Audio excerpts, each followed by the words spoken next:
అందరికీ గురువుగారైన బ్రహ్మర్షి పితామహ పత్రిజీకి సహస్ర సహస్ర కోటి నమస్సుమాంజులు, సహస్ర సహస్ర కోటి కృతజ్ఞతలు అర్పించుకుంటూ శ్రీ శ్రీ త్రిపుర రహస్య జ్ఞాన ఖండసారంలోకి ప్రవేశిస్తున్నాం. ఇక్కడ ఏం జరుగుతుంది? రాక్షసోపాఖ్యానం అని టైటిల్ పెట్టుకున్నాం. దీంట్లో ఇంకా రాక్షసుడు ప్రవేశించలేదు కదా, ప్రవేశించబోతున్నాడు. దీంట్లో మనం ఏంటంటే ఈరోజు చెప్పుకోబోయే అంశం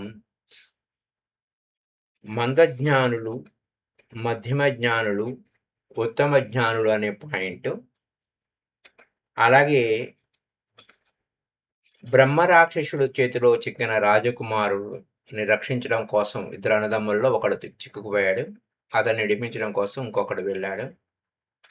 అక్కడ ప్రశ్న సమాధానాల రూపంలో జరిగిన వైనాన్ని తెలుసుకుంటాం. So let us go to the point. దత్తాత్రేయుల వారు పరశురాముల వారికి చెప్తున్నారు, మనం అభ్యాస బలం వలన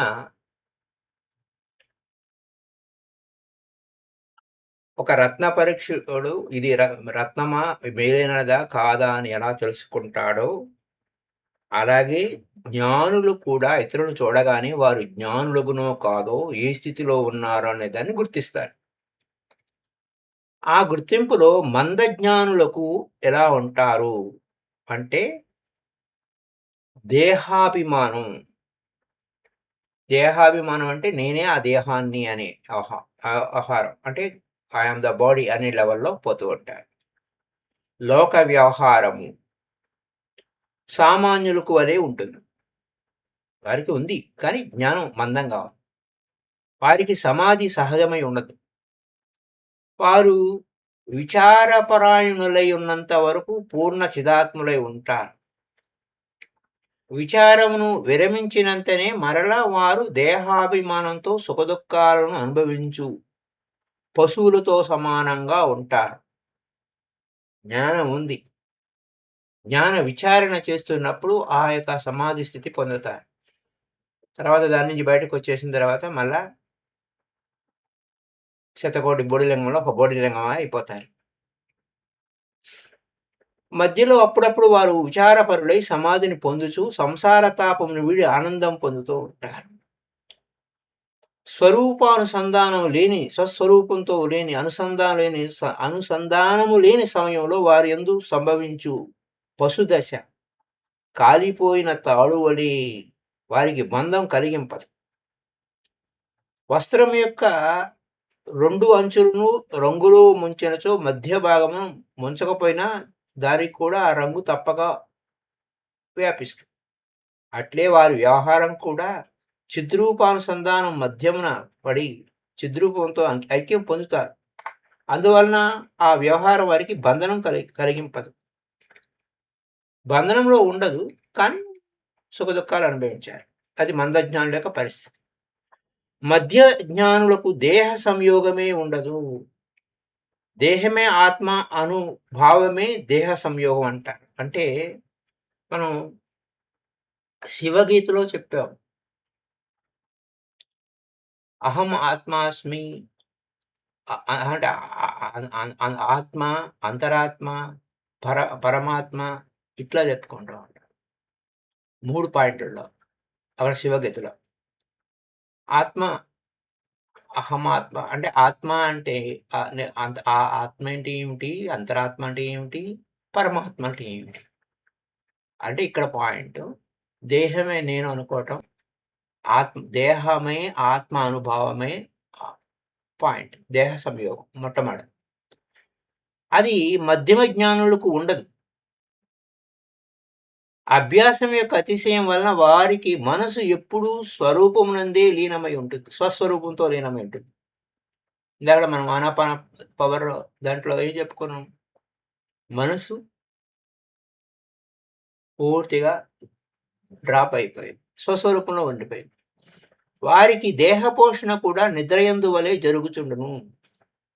నిద్రిస్తున్న పిల్లవాడిని పిలిచి మాట్లాడిస్తూ అన్నం పెడుతుంది వాళ్ళమ్మ. వాడు ఆ నిద్రలోనే ఏదో మాట్లాడుతూ అన్నం తిని వెంటనే నిద్రిస్తాడు.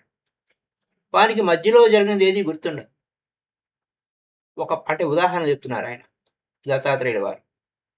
మద్యపాన మత్తుడైన వానికి కూడా మత్తులో ఉన్నప్పుడు చెప్పిన మాటలు, చేసిన పనులు గుర్తుండవు. అట్లే మహాయోగము లోకమును ఎప్పుడో ఏదో కొంచెం చేయుచున్నాను, అది ఏదియో అని గుర్తుండదు ఆ మహాయోగికి. ప్రారబ్ధం చేత వాసనల వలన వానికి దేహయాత్ర జరుగుతుంది. ఎందుకంటే ఈ ఈ ప్రారబ్ధాన్ని అనుభవించడం కోసం అన్నట్టు దేహయాత్ర నడుస్తూ ఉంటుంది. అది మధ్యమ జ్ఞానుల యొక్క స్థితి. ఉత్తమ జ్ఞానికి కూడా దేహ సంయోగం ఉండదు. అంటే దేహము నేను అనే భావన ఉండదు. బండిని తోలుచున్నవాడు ఆ బండియే తానని ఎట్లు తలంపడవు, అట్లే ఉత్తమ జ్ఞాని శరీరము నడుపుచున్నను అదియే తానని తలంపడు. తెలుగు లాంగ్వేజ్ మాట్లాడుకుంటాడు. తనకు దేహం ఉన్నట్లు గాని దానితో వ్యవహారం జరుపుతున్నట్లు గాని అతడు తలంపక ఎల్లప్పుడూ చిన్మాత్రుడై ఉంటాను, అంటే ఉండును. ఈ యొక్క స్టేటస్ అంతరంగమున అత్యంత స్వచ్ఛత కలిగి అతడు బహిరంగంగా ఎన్నో వ్యవహారాలు చేయుచుంటూ ఉంటాడు. ఉదాహరణ, స్త్రీ వేషము ధరించి నటిస్తున్న పురుషుని వలె, చిన్న పిల్లవానితో ఆటలాడు పెద్దవాని వలె, మహాయోగియు జగత్తులోని వ్యవహారమును వినోదమాత్రంగా నటిస్తూ ఉంటాడు. నాటకంలోని సుఖ సన్నివేశాలు, దుఃఖ సన్నివేశాలు అన్నీ ప్రేక్షకులు ఆనందమునే ఎట్లు కలిగిస్తూ ఉంటాయో అట్లే మహాయోగికి లోక వ్యవహారం అంతా వినోదమాత్రంగానే ఉంటుంది. ఇంకా మధ్యమ జ్ఞాని చిత్త నిరోధం యొక్క నిరంతర అభ్యాసం వలన అచల స్థితిని పొందును. ఉత్తమ జ్ఞాని నిరంతరం విచారించుచుండు అభ్యాసం వలన అచల స్థితి పొందుతూ ఉంటాడు. బుద్ధి యొక్క పరిపాకం నందరి భేదం వలనే ఇరువురికి భేదం ఏర్పడుచున్నది. బుద్ధి యందు అపరాధము మొదలగు దోషములు అల్పంగానున్నచో, అపరాధం అంటే శ్రద్ధ లేకపోవడం మై ఫ్రెండ్స్, దోషములు అల్పంగానున్నచో చిత్త నిరోధం కొద్దిగానే ఉన్నను విచారణ చేతనే ఉత్తమ జ్ఞానులు స్వస్వరూపాన్ని నిశ్చలత్వంతో పొందుతారు.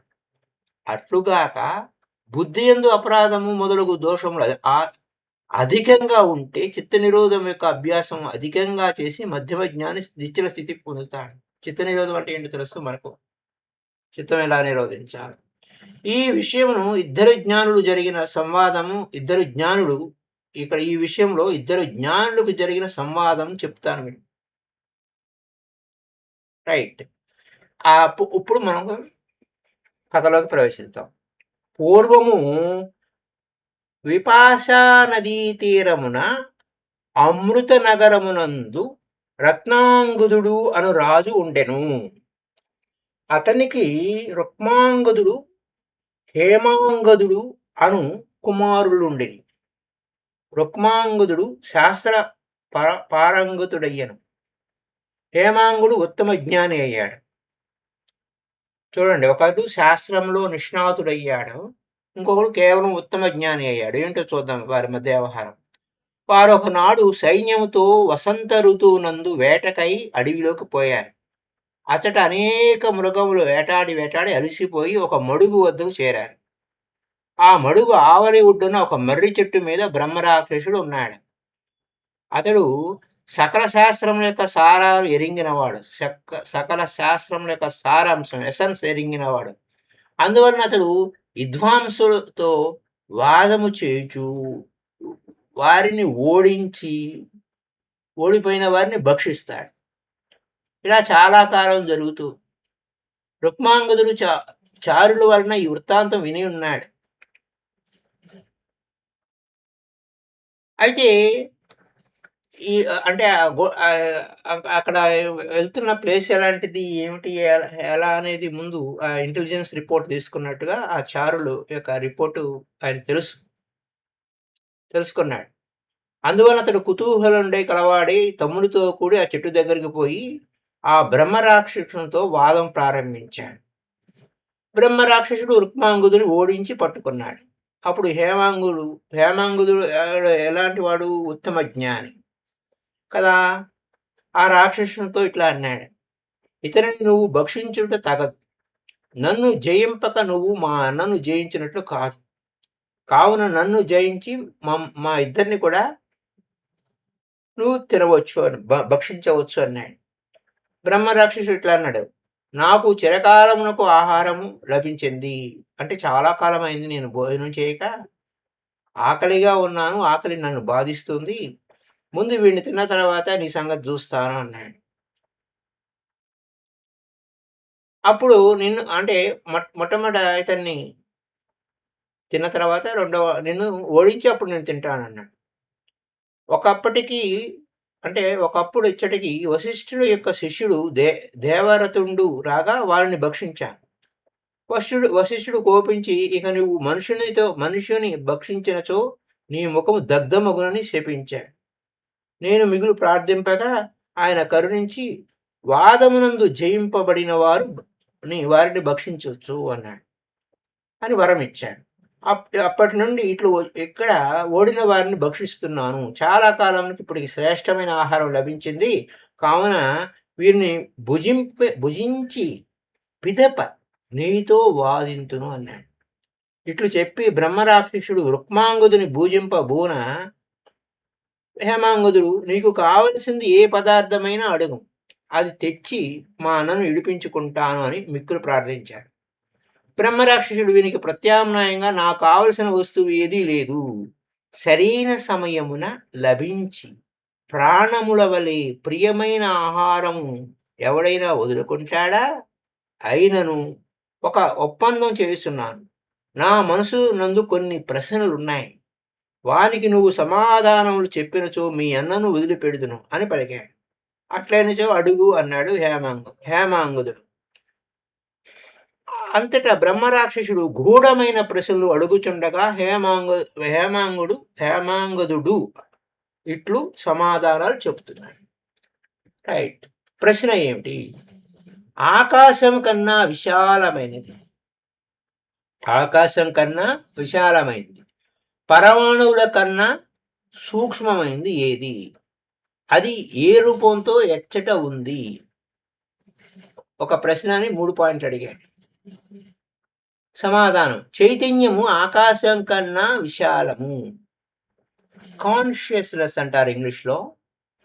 కాన్షియస్నెస్. చైతన్యం ఆకాశం కన్నా విశాలం, పరమాణువు కన్నా సూక్ష్మం. అది స్మరణమే అంటే స్మృతి. స్మరణ అంటే స్మృతి, జ్ఞాపకం.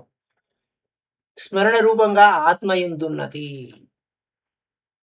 ఆత్మయందు ఉన్నది.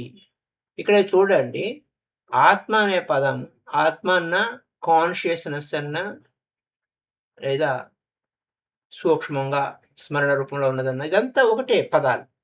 కానీ అవగాహన కోసం విడివిడిగా చెప్పడం అవుతుంది. చైతన్యం, కాన్షియస్నెస్ అనేది సత్ చిత్ ఆనంద అనే పదం ఉపనిషత్తుల్లో వాడుతూ ఉంటారు. సత్ అంటే ట్రూత్, చిత్ కాన్షియస్నెస్, ఆనంద, సత్ చిత్ ఆనంద. ఇక్కడ చైతన్యము ఆకాశం కన్నా విశాలము, పరమాణువుల కన్నా సూక్ష్మము. అది స్మరణమే అంటే స్మృతి అన్నమాట, జ్ఞాపకమే రూపంగా ఆత్మయందు ఉన్నది. ఇంకో ప్రశ్న: అది ఒక్కటియే విశాలంగా ఉండి మిగులు సూక్ష్మంగా ఇట్లవుతుంది. స్మరణం అనగా ఏమిటి? ఆత్మ అంటే ఏమిటి? చైతన్యము సకలమునకు కారణమగుటచే విశాలంగా ఉన్నది, అంటే ఆల్ పర్వేడింగ్, అంతా వ్యాపించిపోయాడు. అది ఇంద్రియముల చేత, మనసు చేత గ్రహించడం శక్యం కానిదగుట చే అది సూక్ష్మమైంది. స్మరణము, ఆత్మ అనునవి రెండూ చైతన్యమే. స్మరణము, ఆత్మ అనునవి రెండునూ చైతన్యమే. చెప్పాం కదా, ఇందాక అనుకున్నాం కదా. స్మరణ అంటే జ్ఞాపకము, ఆత్మ అనునవి రెండూ ఒకటే. స్వస్వరూపానుసంధానం భక్తిరీత్యా విధైతే అంటే స్వస్వరూపం, స్మరణ లోపలికి వెళ్తే తెలుస్తుంది. నెక్స్ట్ వచ్చి ఈ ప్రశ్న: అది ఏ స్థానమునందు పొందదగినది? దాన్ని పొందుటకు సాధన ఏమిటి? దాన్ని పొందుట వల్ల ఏమి లాభము? ఏమి జరుగుతుంది అని. దాన్ని పొందుటకు తగిన స్థానం బుద్ధి, అంటే రైట్ యాటిట్యూడ్. ఏకాగ్రత వలన అది లభించును. కాన్సన్ట్రేటెడ్ మైండ్ వలన లభిస్తుంది. అది లభించినచో పునర్జన్మ ఉండదు. పునర్జన్మ నా విద్యతే. పునర్జన్మ ఉండదు అంటే అనాగామి అవుతాడు. అంటే ఇంకా అంటే బుద్ధుని యొక్క లెవెల్స్‌లో ఆ మార్గంలో అనాగామి అంటే వాడు ఇంక తిరిగి రాడు. నువ్వు చెప్పుచున్నది బుద్ధి ఏది? నువ్వు బుద్ధి అంటున్నావుగా, ఆ బుద్ధి ఏది? దాని యొక్క ఏకాగ్రత అనగా ఎట్లుంటుంది? జన్మ అంటే ఏమిటి? జడత్వం చేత ఆవరింపబడిన చైతన్యమే బుద్ధి. జడత్వం చేత ఆవరింపబడిన చైతన్యమే బుద్ధి. దృశ్యములయందు ప్రసరింపక స్వస్వరూపమునందే బుద్ధి నిలుచుండుట ఏకాగ్రత. దేహమే నేను అను తలంపు కలుగుట చేత జన్మ. దేహ భావన దేహ భావన ఉన్నంత కాలం మనం ఈ దేహం నేననగా అనేక లింకులు ఏర్పడతాయి. అవన్నిటి డిఫైల్మెంట్స్‌ని వదిలించుకోవడం కోసం మళ్ళీ, మళ్ళీ ఈ భూమి మీదకి రావాలి. ఇది అక్కడున్న మాయ. నెక్స్ట్ లెవెల్‌కి నెక్స్ట్ క్వెషన్ ఏంటంటే చూడండి. ఎంత అద్భుతంగా సింపుల్‌గా ఉన్నాయి చూడండి.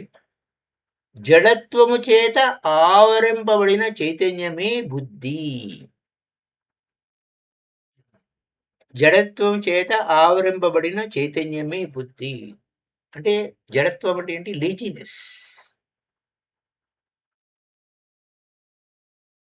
ఆ దృశ్యములయందు ప్రసరింపక స్వరూపమునందే బుద్ధి నిలుచుచునుట ఏకాగ్రత. దేహమే నేను అని తలంపు కలుగుట జన్మము. జన్మ ఎందుకొస్తుందనేది పాయింట్ అది. దేని వలన చైతన్యము లభించుట లేదు, దేని వలన అది లభించును, జన్మమెట్లు కలుగుచున్నది. అవివేకం వలన చైతన్యం లభించటం లేదు. అజ్ఞానము, ఇగ్నోరెన్సు, లేజినెస్సు ఇవన్నీ పర్యాయ పదాలు. అజ్ఞానము, లేజినెస్సు, అవివేకము, వివేకం లేకపోవటము. ఈ ఆ అవివేకం వలన ఏ చైతన్యము లభించడం లేదు. ఆత్మచేతనే అది లభించుచున్నది. కర్తృత్వ అభిమానము వలన జన్మ కలుగుచున్నది. నేను చేస్తున్నాను, నేను చేస్తున్నాను. ఈ గోల ఉందే. అందుకోసమే అష్టావక్ర గీతలో అష్టావక్రుడు ఏం చెప్పాడు? కర్తృత్వ రహిత అమృత పానం అన్నాడు. కర్తృత్వ రహిత అమృత పానం. అంటే డెత్‌లెస్‌నెస్‌కి వెళ్ళిపోతాం. చూసారా ఎలా ఉందో? కానీ కర్తృత్వం ఉంటే ఒక కాల నాగు విషసర్పం కాటు వేసినట్టే. మళ్ళా చస్తాం, పుడతాం. కర్తృత్వ అభిమానం వలన జన్మ కలుగుతుంది. అది పాయింట్. నువ్వు చెప్పిన అవివేకం అంటే ఏమిటి? ఆత్మ అంటే ఏమిటి? కర్తృత్వ అభిమానం అంటే ఏమిటి? దేహమునకు ఇక్కడ ఈ యొక్క మెథడ్ మీరు గమనించారో లేదో? అరిస్టాటిల్ మెథడ్ అని అంటారు. అరిస్టాటిల్ మెథడ్ డైలెక్టిక్ ఇట్లా కొన్ని క్వెషన్స్ వేసి అన్నీ జ్ఞానాన్ని వెలికి తీస్తూ ఉంటాడు. ఆ ఏథెన్స్ నగరంలో అరిస్టాటిల్ అనేటువంటి మహానుభావుడు. రైట్. నెక్స్ట్ వచ్చేసరికి సారీ అరిస్టాటిల్ కాదు సోక్రటీస్. సోక్రటీస్ అన్నమాట చెప్పేది. నెక్స్ట్ పాయింట్ అవివేకం ఎట్టిది? ఆత్మ అంటే ఏమిటి? కర్తృత్వ అభిమానం అంటే ఏంటి? దేహమునకు ఆత్మకు భేదము తెలియకుండుటయే అవివేకం. దేహమునకు ఆత్మకు భేదం తెలియకుండుటయే అవివేకం. ఆత్మ అనగానేమో నీ స్వరూపమునే ప్రశ్నించి తెలుసుకొనుము. నేను కర్తను అను జ్ఞానం యొక్క వాసనయే కర్తృత్వాభిమానం. ఎందుకంటే ఆత్మ అంటే ఏంటి? పక్కోడిని అడిగితే తెలీదది. ఎవరికి వారి స్వానుభవం వల్ల తెలుస్తుంది. దేహమునకు ఆత్మకు భేదం తెలియకుండుటే అవివేకం. నేను దేహమునకు ఆత్మకు భేదం అంటే దేహం కాదు అన్నప్పుడు నేనెవరు అని ప్రశ్నించుకుంటూ ఉన్నప్పుడే లోపలికెళ్తాం. ఆత్మ అనగానేమో నీ స్వరూపమునే ప్రశ్నించు. తెలుసుకొనుము. నేను కర్తను అంటే ఐ యామ్ ద డూయర్ అను జ్ఞానం యొక్క వాసనే కర్తృత్వాభిమానము. దానివల్ల మనకు జన్మ జరిగిందనేది తెలుసుకుంది. ఇవి చాలా ఇంపార్టెంట్ యాక్చువల్లీ ఇంపార్టెంట్. మళ్ళీ మళ్ళీ మనం అవగాహన చేసుకోవడం కోసం. లేకపోతే నిన్న టైమ్ టేబుల్ పెట్టుకొని చేయండి, ఎట్లా చేయండి అనే పాయింట్ నిన్న మాట్లాడుకున్నాం. నెక్స్ట్ అవివేకము దేని చేత నశిస్తుంది? అది దేని వల్ల లభించును? అదియును దేని వలన కలుగును? అంటే విచారము చేత అవివేకం నశిస్తుంది. వైరాగ్యం వలన విచారం లభిస్తుంది. వైరాగ్యం కలుగుటచే దోష దృష్టి కారణము. వైరాగ్యం కలుగుటకు దోష దృష్టి. ఇది ఇది కాదు, ఇది సరే ఇది కాదు అని తెలియడమే వైరాగ్యం కలగడం దోష దృష్టి. విచారం అంటే ఏమిటి? దేనిని వైరాగ్యం అంటారు? దోష దృష్టి అంటే ఏమిటి అని. దృక్కును దృశ్యమును పరీక్షించుట విచారము. దృక్కు ఏమిటి? నా దృక్కు అంటే దృక్కును బట్టి దృశ్యం ఉంటుంది కదా! నా లోపల దృక్కు బట్టి అలా ఉంది. అదే అక్కడ దృక్కును దృశ్యమును పరీక్షించుట విచారం. దృశ్యమునందు రాగము లేకుండుట వైరాగ్యం. దేనికి అటాచ్‌మెంట్ ఉండకూడదు. పద్మపత్రమివ అంబస అంటారు. వైరాగ్యం అంటే అదేదో వింత పదార్థం కాదు. పద్మపత్రమివ అంబస, తామరాకు మీద నీటి బుట్టులా ఉండడం. దృశ్యమునందు ఇది దృక్కమును కలిగించును అను భావం కలిగి ఉంటే దోష దృష్టి. ఇది దుఃఖమును కలిగించును అనేటువంటి దాన్ని ఆ భావం కలుగుట దోష దృష్టి. ఇది ఇది ఇంక ప్రశ్న, ఇదంతయు దేని వలన కలుగును? అది దేని వలన పొందబడును? దానికి మూల కారణం ఏమిటి? దేవతానుగ్రహము చేత ఇదంతయు కలుగుతుంది. అది భక్తి చేత లభించును. భక్తికి మూల కారణం సత్సంగము. ఇక్కడ భక్తి అనేసరికి మనం సోకాళ్ళు భక్తిలోకి వెళ్ళకండి. స్వస్వరూపానుసంధానం భక్తి. ఇక్కడ సత్సంగత్వే నిస్సంగత్వం, నిస్సంగత్వే నిర్మోహత్వం, నిర్మోహత్వే నిశ్చల చిత్తే, నిశ్చల చిత్తం, నిశ్చల చిత్తే జీవన్ముక్తి అని మన జగద్గురు శంకరాచార్య చెప్పింది మనం గమనంలో పెట్టుకోవాలి. ఎప్పుడు కూడా జ్ఞానం వైపుకి వెళ్ళాలి. దేవత ఎవరు? భక్తి అనగా ఏమి? ఎట్టివారు సత్పురుషులు. జగదీశ్వరీ దేవత. ఆమెయందే చిత్తమానసక్తమై ఉండుట భక్తి. శాంతులు దయాశాలురు అయిన వారు సత్పురుషులు. లోకమున భీతి కలవాడెవడు? ఎల్లప్పుడూ దుఃఖమును పొందువాడెవడు? ఎవడు ఎప్పుడు ధైన్యము నందుచుండును అనే ప్రశ్న. ధైన్యస్థితి. మహాధనము కలవాడు భీతుడు. మహాధనము కలవాడు అంటే డబ్బు ఉంది, నాకు ఏమైపోతుందో ఏమిటో అనే భయం ఉంటుంది వాడికి. ఎల్లప్పుడూ దుఃఖం పొందువాడెవడు అంటే అని లోకమున అక్కడ ఏమన్నారు? మహాధనం కలవాడు భీతుడు. బాగానే ఉంది, ప్రశ్న అయిపోయింది కదా, క్వశ్చన్ ఆన్సర్.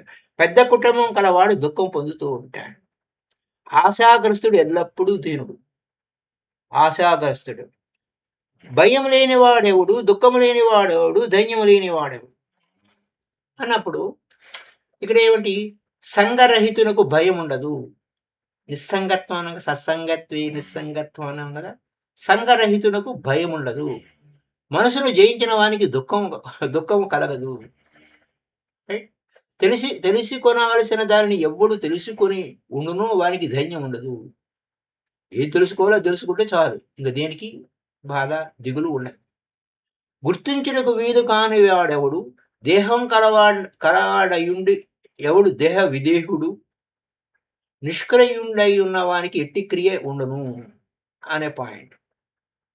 ఇక్కడ జీవన్ముక్తుడు గుర్తించుటకు వీలు కానివాడు. వాడు జీవించి ఉండగానే ముక్తుడు ఉన్నాడు, కానీ వాడిని ఎవరు గుర్తించరు. అతడే దేహం కలవాడుగా కనిపించుతున్న విదేహుడే. దేహం ఉంది కానీ దేహం లేనివాడు వాడు విదేహుడు. ఓరకుండుటయే వాని పని. నిష్క్రియుడు అంటే ఊరక ఉంటాడు. దేంట్లో ఇంటర్ఫియరెన్స్ అంటే దేంట్లోనూ వేలు పెట్టడం అలా అన్నమాట. ప్రశ్న, ఏది ఉన్నది ఏది లేదు? లోకమున అత్యంత అసంభవమైనది ఏది అన్నాడు. ఈ సమాధానం చెప్పి అంటే ఈ సమాధానం చెప్పి మీ అన్నను తొందరగా విడిపించుకో అన్నాడు. ఏది ఉన్నది అంటే దృక్కు ఉన్నది. ఏది లేదు అంటే దృశ్యము లేదు. ఏది అసంభవం అంటే వ్యవహారం అసంభవము. అది సమాధానాలు. ప్రశ్నలు అయిపోయినాయి. ఈ ప్రశ్నలకు సమాధానం చెప్పాను కాబట్టి మా అన్నని వెంటనే విడిచిపెట్టు అన్నాడు. బ్రహ్మరాక్షసుడు రుక్మాంగుదుని విడిచి వెంటనే బ్రాహ్మణుడయ్యాడు. తపోమూర్తి తేజస్తో ప్రకాశించుతున్న అతన్ని చూసి సందేహంతో రాజకుమారులు ఇరువురు ఎవరు నీవు అని ప్రశ్నించారు. ఆ బ్రాహ్మణుడు తన వృత్తాంతాన్ని ఇట్లా చెప్పాడు. నేను మగధ దేశమునందు వసుమంతుడను పేరు గల బ్రాహ్మణుడును. నేను సకల శాస్త్ర విశారదుండనై 100 కొలది విద్వాంసులను సభలో జయించుచూ గర్వించాను. ఒకానొకడు మగ ఒకానొక ఒకానొక ఒకానొక ఒకనాండు ఇది ఒకనాడు అని పెడదాం. ఒకనాడు మగధరాజు యొక్క సభయందు వాదమును కోరుచు అష్టకుడు అను మునిని ఎదుర్కొంటిని. ఆయన పరము అపరము తెలిసినవాడు, శాంతుడు, శుష్క తర్కమునందు నిపుణుడైనను నేను శుష్క తర్కమునందు నిపుణుడనైన నేను ఆయనను ఆత్మవిద్యా విచారమునందు ఆక్షేపించాను. ఆయన శాస్త్రము సమ్మతంగా సమాధానం చెప్పాడు. ఆయనను నేను తర్కయుక్తులతో ఆయన చెప్పిన దాన్ని ఖండిస్తూ ఆక్షేపించుతూ ఉన్నాను. నేను బహువిధములుగా ఆక్షేపించుతున్నాను. ఆయన శాంతుడై మాట్లాడక ఊరకుండా ఉన్నాడు. ఆ మహాత్మ శిష్యుడైనటువంటి కశ్యపుండు క్రుద్ధుడై, ఓరి ద్విజాదమా, ఆ ఆచార్యుడిని అక్రమముగా ఆక్షేపింతువా? ఇందులకు ఫలంగా చిరకాలమున నువ్వు ఎక్కువ బ్రహ్మరాక్షసుండవై ఉండుమని శపించాడు. వెంటనే నేను భయంతో వణుకుచూ అష్టకుని ప్రణమిల్లి శరణొజొచ్చాను. విరోధి అయిన నా యందు కూడా ఆయన దయ కలవాండై ఇప్పుడు కొన్ని ప్రశ్నలను కొన్ని ప్రశ్నలను నువ్వు నన్ను అడిగితివి. వానికి నేను సమాధానం చెప్పాను. అయినను నువ్వు కేవలం తర్కం చేత ఆ సమాధానాలను ఖండిస్తూ ప్రశ్నలు నిలిపావన్నావు. ఈ ప్రశ్నల వల్ల నువ్వు అడుగుతూనే ఉంటావు. వీనికి ఒకానొక విద్వాంసుడు సరైన సమాధానం చెప్తాడు. అప్పుడు నీకు శాప విముక్తి అవుతుంది అని చెప్పాడు. ఇప్పటికీ నీ వలన నాకు శాపం నుండి విముక్తి కలిగింది కావున నిన్ను మహాత్మునిగా తలంచుచున్నాను అన్నాడు. హేమాంగుదుడు ఆశ్చర్యమునందుచు వసుమంతుడు ఇంకను అడిగిన ప్రశ్నలకు సమాధానాలు చెప్పి ఆయనకు ప్రణమిల్లి ఆశీస్సులు పొంది సోదరునితో సైన్యములతో నగరమునకు తిరిగి వచ్చాడు. భార్గవ, నీవు అడిగిన కంతకు సమాధానం చెప్పాను. ఇది జ్ఞానఖండమున రాక్షసోపాఖ్యానమన్నది 21వ అధ్యాయము. ఇది అద్భుతం మై డియర్ ఫ్రెండ్స్. రేపటి ఎపిసోడ్ నుంచి మనం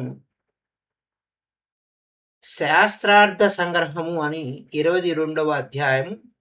ఇది last episode of this book, కానీ ఇట్ టేక్స్ సో టైం ఎక్కువ ఉంటుంది.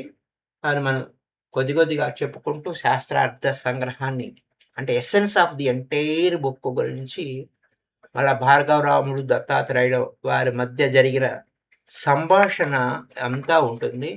ఇంకా అక్కడ మొత్తం అంతా కూడా అది ఒక గొప్ప పాయింట్.